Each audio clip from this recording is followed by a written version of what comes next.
Bienvenue, nouvelle formule, petite formule de rien, un espèce de club de lecture où il y a essentiellement moi, pour tout de suite.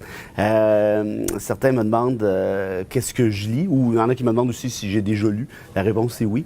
Qu'est-ce que je lis? Ben, présentement, plusieurs trucs. Je lis toujours un paquet d'affaires en parallèle. Et cette semaine, il y a vraiment 3 ouvrages qui m'ont marqué pour les bonnes et parfois les moins bonnes raisons. Le premier livre cette semaine, fascinant. Ça fait déjà quelques temps que je l'ai lu, mais je le relis à l'occasion et je le suggère à mes étudiants aussi. Vous êtes obligés de lire ça, comme vous savez maintenant.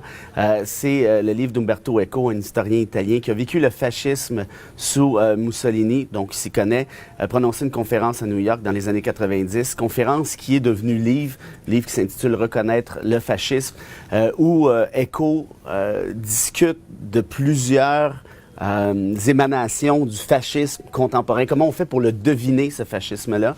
Je pense, à titre personnel, Bérard, là, donc on est en train de flirter avec ce même fascisme-là, notamment au Brésil et ailleurs en Occident, par exemple, en Turquie, en Hongrie, et ainsi de suite.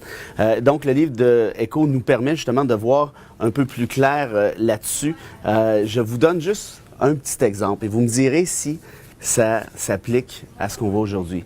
Pour l'urfascisme, les individus en tant que tels n'ont pas de droit.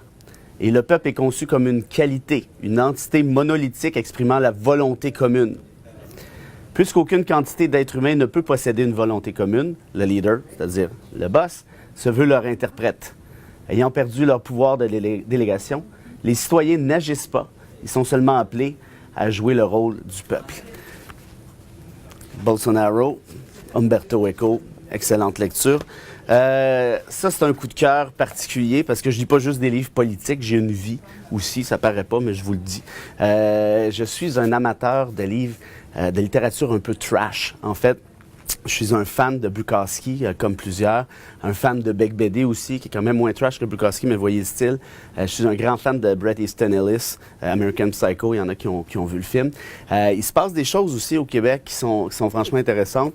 Ce livre-là en fait partie, tant qu'à moi. Virginie Francoeur, son premier roman, c'est une poétesse. Elle a écrit certains recueils de poésie.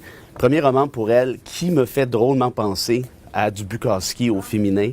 C'est assez trash, merci. C'est pas fait pour Denise Bombardier, tiens, disons. Puisque rien n'est parfait dans la vie, et puisque je dois connaître, j'aime toujours lire ce que mes adversaires idéologiques écrivent et disent, je me suis procuré, en fait, on me l'a envoyé, le dernier livre de Simon Jolin Barrette, livre qui a été écrit avant qu'il soit ministre de la laïcité. Je l'ai critiqué beaucoup au métro, dans des chroniques, puis je vais continuer à le faire. Malheureusement, c'est vraiment pas bon. On va se dire ça franchement, là. C'est un ramassis de clichés. À peu près à chaque page, Jolin Barrette nous explique à quel point il est content et fier d'être avocat. On avait compris après la première page, mais bon, il nous le rappelle systématiquement. L'importance de la règle de droit, c'est donc la fin du monde. Ça donne bien, moi aussi, je pense ça, que la règle de droit, c'est la fin du monde. Le problème, c'est que c'est Jolin Barrette qui voulait congédier des juges et des employés fédéraux. Il y a de ça 3 semaines à peine au micro de Michel C.O.G. Alors, ça serait bien qu'il applique ce qu'il nous écrit dans ses actions comme ministre. Et là, on ne pourra pas m'accuser de lire hors contexte, je vais lire tout le paragraphe. Trop souvent, certains individus seront tentés de contourner les règles fiscales. Par exemple, en travaillant au noir, ce qui est inadmissible. 2 grosses révélations.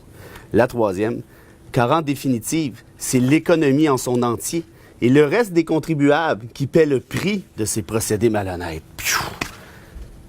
J'ai lu ça, je me dis, bon, j'ai quand même pas perdu mon temps pendant 100 pages. Alors voilà, si ça vous plaît de nous envoyer vos ouvrages, vous le faites au métro. J'en lis, je lis pas tout, mais j'en lis beaucoup. Habituellement, je suis gentil. Si vous n'êtes pas ministre, si vous n'êtes pas des trucs comme ça, je vais faire attention, je serai pas trop trash. Et puis pour le reste, ben voilà, merci d'avoir été là. Hein? C'était bref, mais sympathique. Puis on se rejase lors d'un prochain club de lecture. Voilà.